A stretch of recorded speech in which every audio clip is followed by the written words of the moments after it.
I want to share with you a story that shook me. And it shook the people who were there at the moment that this happened.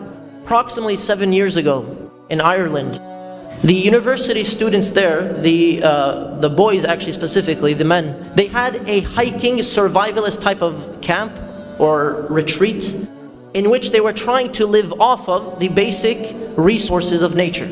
This was a really rough camp and they never did this again. As they were hiking in the mountains, one of the brothers, I think 20 or 21 years old, he slipped, and when he fell, something punctured his body and he started bleeding out. Now he's bleeding out, they're in the middle of nowhere, and they don't know what to do. None of them are practiced physicians, none of them are certified to do anything. All they did was, as he's on the ground, they started putting pressure on the wound. And the one who's saying this to me, and he's almost crying as he's relaying this story, he said, we told him, everything will be okay, don't worry. He's bleeding out.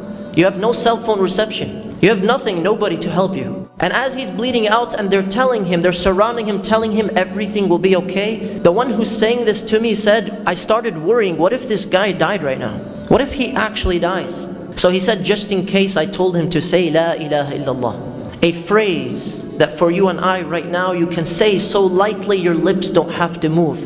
La ilaha illallah. I know like half of you just tried it. La ilaha illallah. The phrase of salvation. The phrase of happiness and success, the phrase that the Prophet ﷺ and the messengers worked for, so you and I could say it today. La ilaha illallah. They told him, say La ilaha illallah. He did not respond. He said, can you hear us?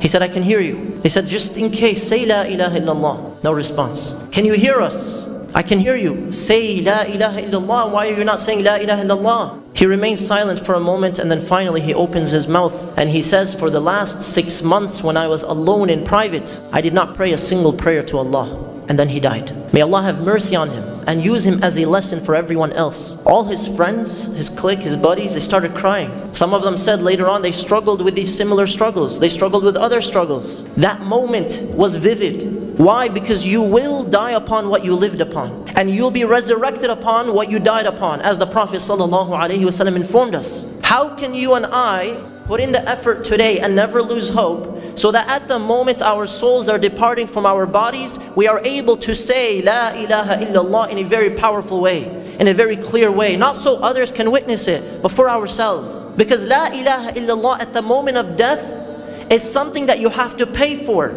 It's not free. Otherwise everyone would do it. It's something you have to live by.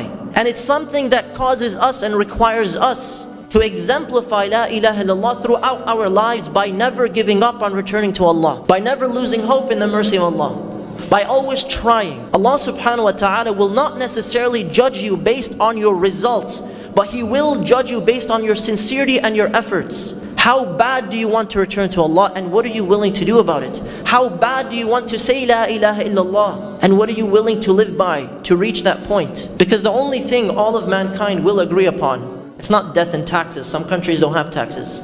The only thing that all of mankind will agree upon is death. Every one of us knows that eventually one day we'll depart from this world. It's not a sad thought, and it's not a thought that should cause us to be gloomy or depressed or stagnant in our actions. Death is a thought that should get us to act more productively today. Death is a thought that should get us to be more grateful for the blessings that we have, and to use those blessings in ways that are pleasing to Allah subhanahu wa ta'ala. If you want a good ending in this world, always return to Allah subhanahu wa ta'ala sooner than later. Never procrastinate your return to Allah. Allah is always waiting for you and I, and He is the most loving, the most forgiving, the ever living. Allah subhanahu wa ta'ala is the most gracious. His mercy cannot be limited. Allah subhanahu wa ta'ala reminds us in the Quran of the type of person. Reflect on this scenario.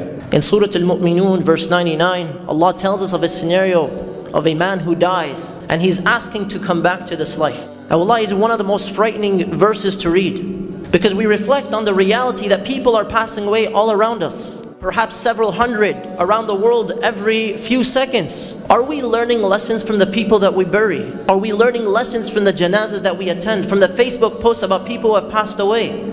Are we changing anything in our lives? Or have we become adapted and adjusted to the way of life that we're exemplifying? Allah subhanahu wa ta'ala reminds us, حَتَّى إِذَا جَاءَ أَحَدَهُمُ الْمَوْتُ قَالَ رَبِّ ارْجِعُونِ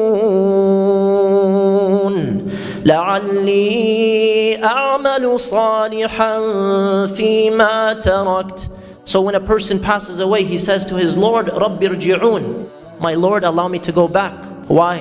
لَعَلِّي أَعْمَلُ صَالِحًا فِي مَا تَرَكْتُ, so I can do something good with what I left behind. So I can perfect one last prayer. Ya Allah, let us go back so we can ask people for forgiveness since we've wronged so many people. Ya Allah, let us go back so we can leave matters on a good note with our parents, with our spouses, with our children, with our neighbors, with people who have a right upon us. Ya Allah, let us go back so we can use our wealth in ways that are pleasing to you. Ya Allah, let us go back for one last chance, one last opportunity to really exemplify La ilaha illallah, to really return to you in a sincere return, in a sincere repentance. We all have blessings, and the greatest blessing that you have is that your heart is beating right now, and that you have the ability at any moment to simply say, Ya Allah, forgive me. Ya Allah, I return to you. Ya Allah, help me. Ya Allah, guide me. Ya Allah, give me more strength and dedication to your faith. The dua we make after every prayer, or should be making after every prayer. Allahumma a'inni ala dhikrika wa shukrika wa husni ibadatik. Oh Allah, help me to worship you, to praise you, and to remember you in the best of manners. We ask Allah subhanahu wa ta'ala to make us of those who live in such a state and die upon such a state.